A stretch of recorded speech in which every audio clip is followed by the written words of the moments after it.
Facebook also, and every week we talk about all these different ideas that Claremont Lincoln is doing really to promote.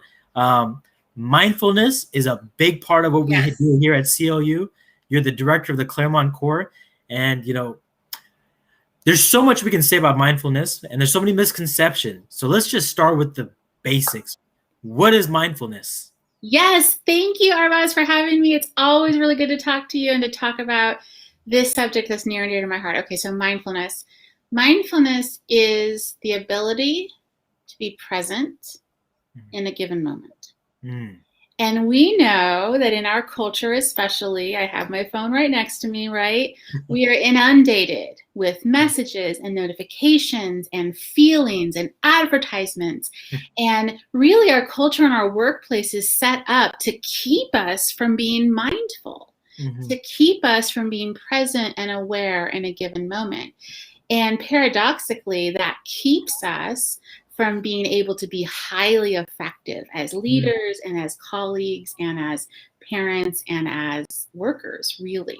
So mindfulness is the ability to just be doing one thing at a time in a given moment. That's powerful. I mean, I think we all can relate to just, the transition and the transformation of the world. I mean, I just think of my world 15 years ago, and it started off with just computers, and then it was YouTube, and then it's Facebook, and then it transferred to our phones, and then we're just like, it's almost as if you can't stop. You're just like constantly jumping from one thing to the other. The only time you heard bad news in the past was when it was a major event and you didn't really pay attention to the news, but now it's alert pops up on your phone, it's on your news feed, you get frustrated, you feel angry. And the question is, how much of it should we actually just even take in, and how much of it do we even have any relevant, like we can't do everything about every single problem in the world. No, that's a good question. So just to think about the history of broadcast media, there was a time not so long ago in the 1950s and 60s where if there wasn't news to report, the newscaster would say, and that's all of the news we have for today.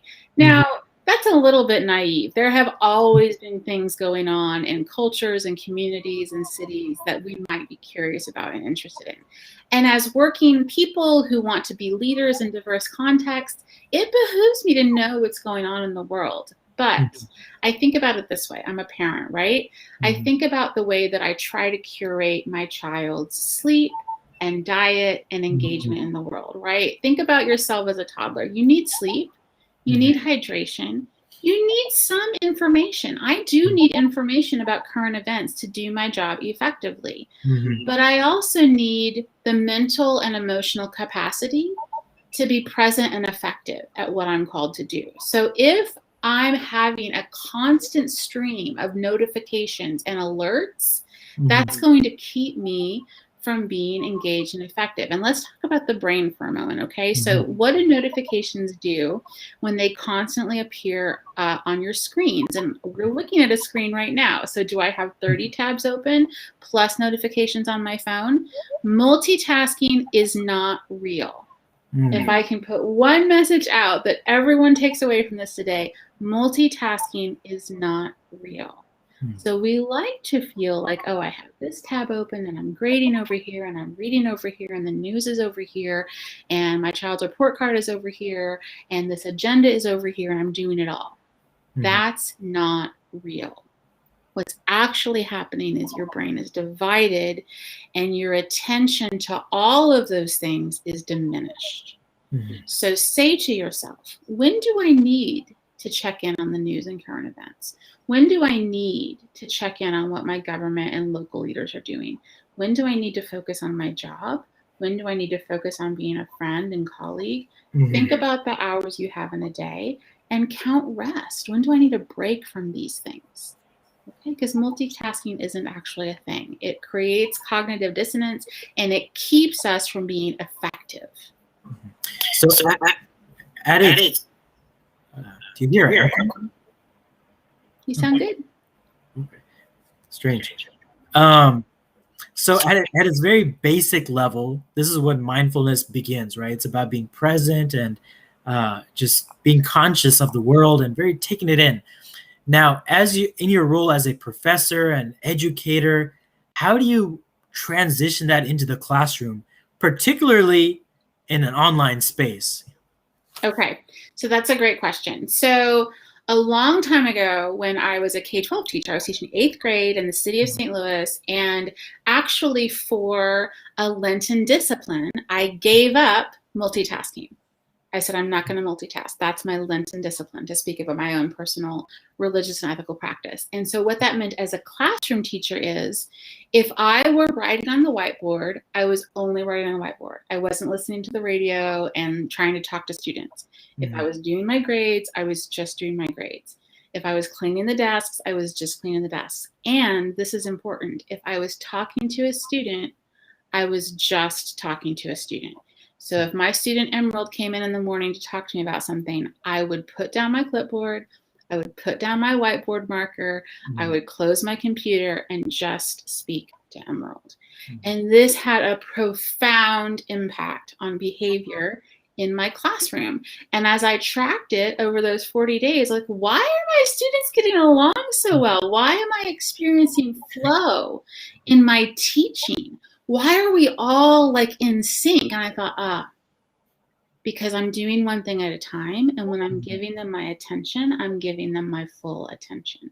And that had a huge impact on my teaching. So as a professor, as a faculty member, if I'm talking to a faculty member, now I'm human, right? This is a journey. We're not going to become experts at mindfulness. I try to only talk to my faculty member. If I'm meeting with a student, I'm only meeting with the student. If I'm reading a discussion board post, I'm only reading the discussion board post. And these are all opportunities for mindfulness. So if I'm reading a discussion board post and someone mentions something in the news, and I go over here to look at the news article so I can inform myself, and something else comes up and I find myself getting drawn away, that's an invitation to come back to the moment and do one thing at a time, or at least to notice that my mind is starting to get pulled away. In a group meeting, when there's many of us discussing, it's really hard to just listen, right? Most of us are thinking about what we're going to say next, or we're taking notes, or we're answering emails, or we're looking at the news on our phone. So one invitation might be that in group meetings, I will not have pen in my hand. I will not have my phone near me. I will just listen to what my colleagues have to say. And it's a practice, so try it out. Bring that practice to your repertoire of communication skills, to your repertoire of leadership skills, and see what it does for you. See if it makes you feel more refreshed after a meeting. See if it helps you with Zoom fatigue. I suspect it will help you be a better leader or a better teacher or a better parent.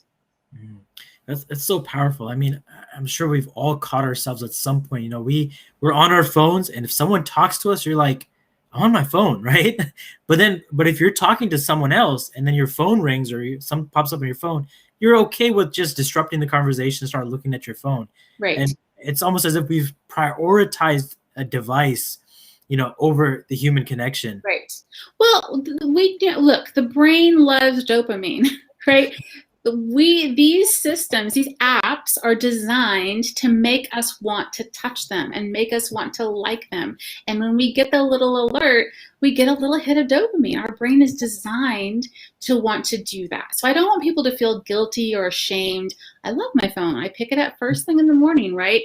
Just be aware of your diet, your information diet, your screen diet. Think about where you need to be. You'll have 24 hours and you need to sleep and rest and play and have joy. So celebrate the phone and your screens for when they bring you joy and they bring you knowledge, but be aware of how you're engaging with them. And there may be periods of time where you want to experiment with turning off notifications, or you can go to accessibility and turn your phone into grayscale. That's a great mindfulness tip that I always share with our students, because if your screen's not in color, a lot of those really seductive notifications, they aren't as compelling. So if you're in a time where you're working on a project that's really important, or you're experiencing a lot of stress, maybe you want to dial back some of those digital notifications so that your brain gets a break from that.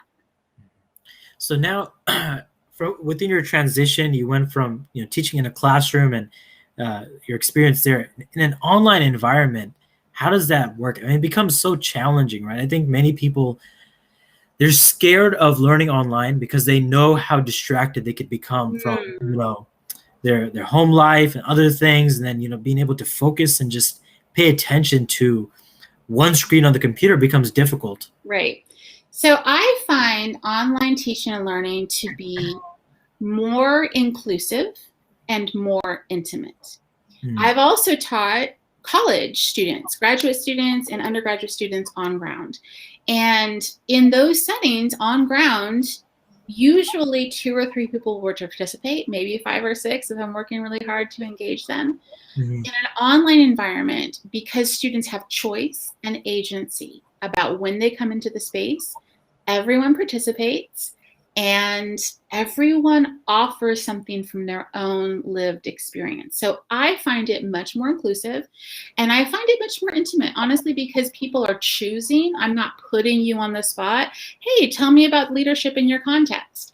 You have time to think about it. You have time to process it. You have time to connect it to your workplace. And then you have time to compose an answer and share an answer. So I think of that classroom really as kind of an oasis of engagement in a busy life. And because our classes are designed to be contextual, our assignments are not like, oh, what are the theories of communication?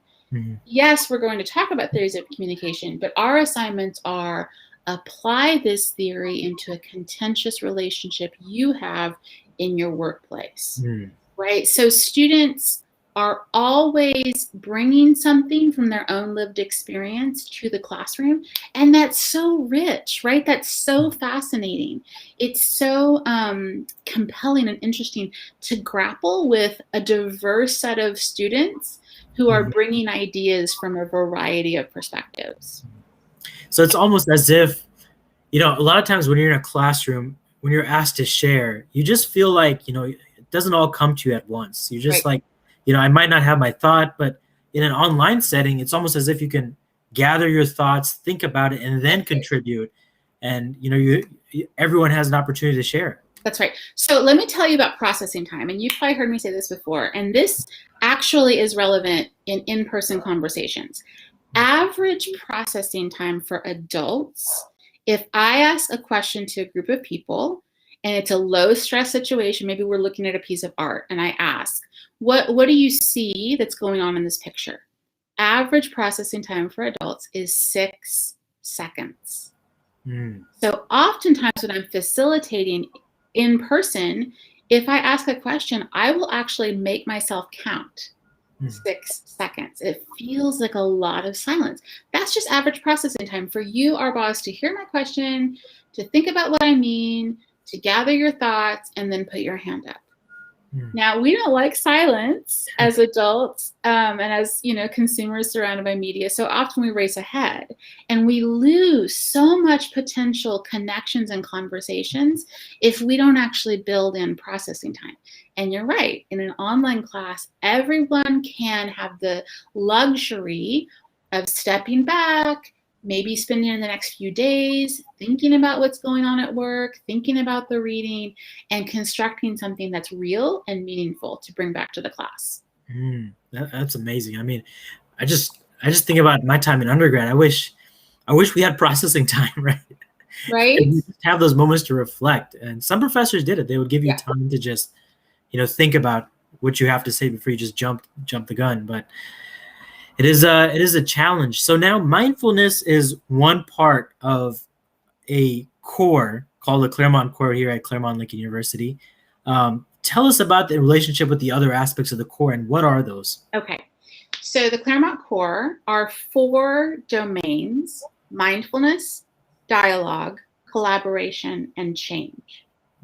And these are connected, and I like to think of a spiral, and they are transferable, transformative skills.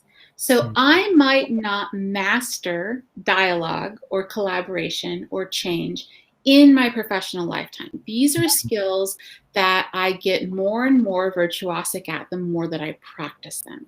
So at CLU, we embed these knowledges, attributes, and ways of leading into all of our classes. And we specifically teach these skills. So you can learn to be more mindful. You can learn to facilitate collaboration.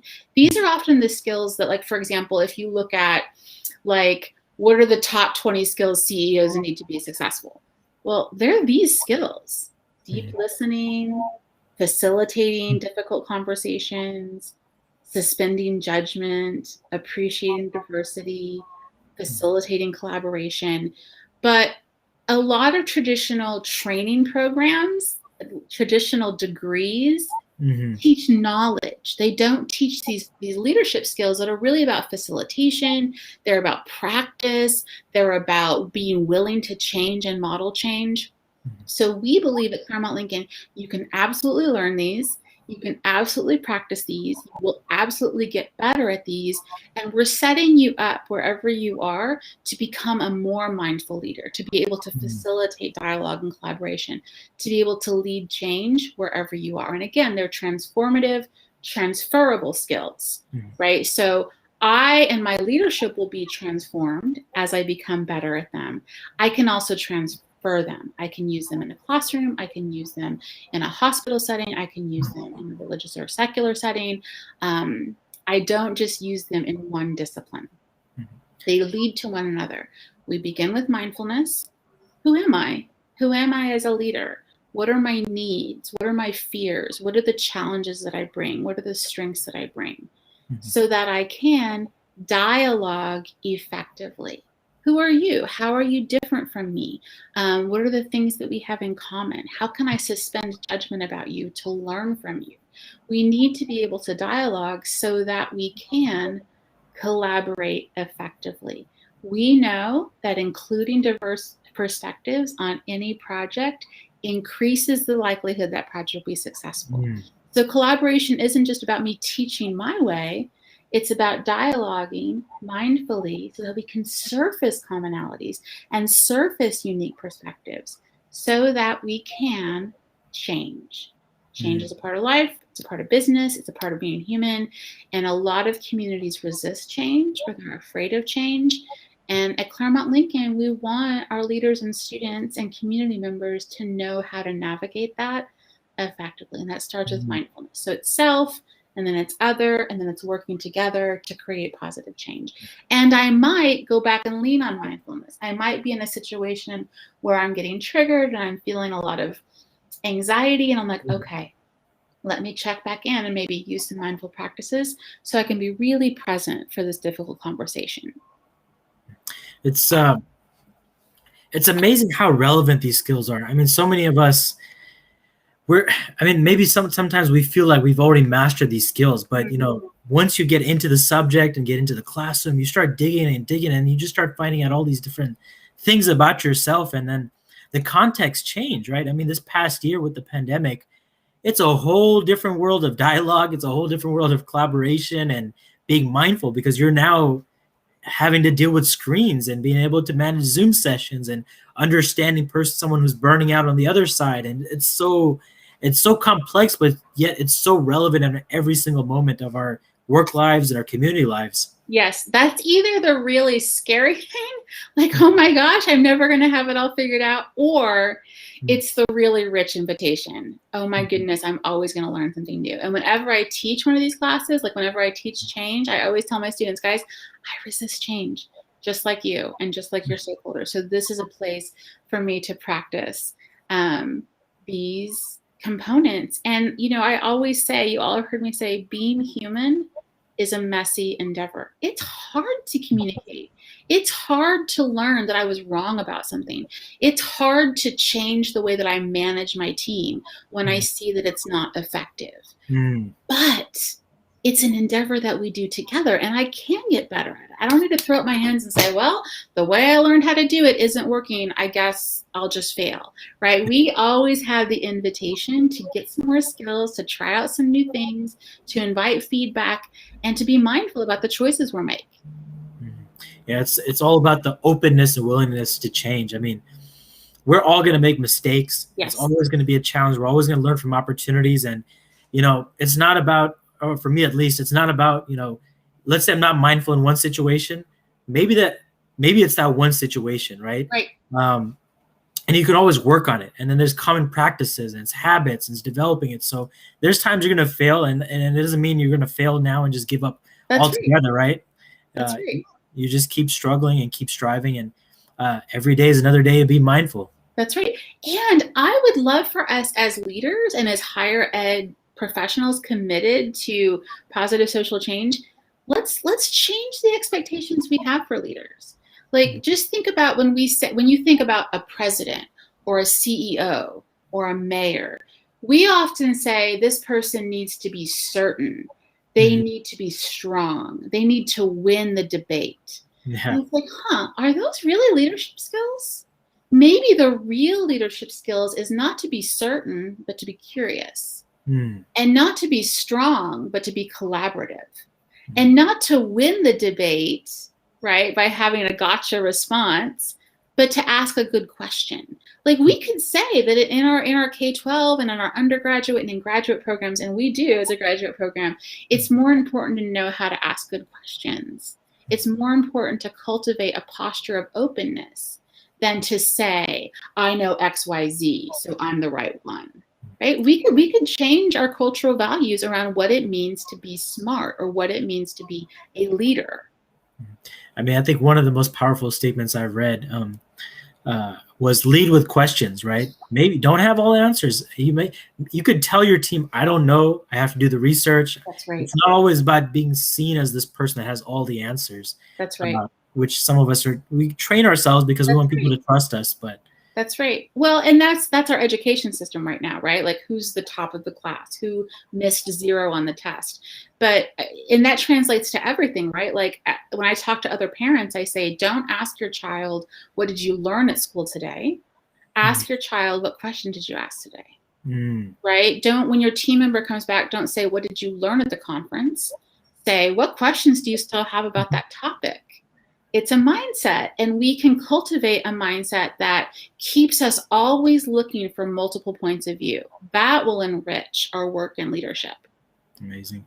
Well, Dr. Stephanie, appreciate the conversation. I always enjoy it. I mean, it's always a great topic, great discussion. So appreciate your time. We're here every week here at LinkedIn Live. We're just having conversations on different subjects and different topics, and looking forward to talking to everyone next week.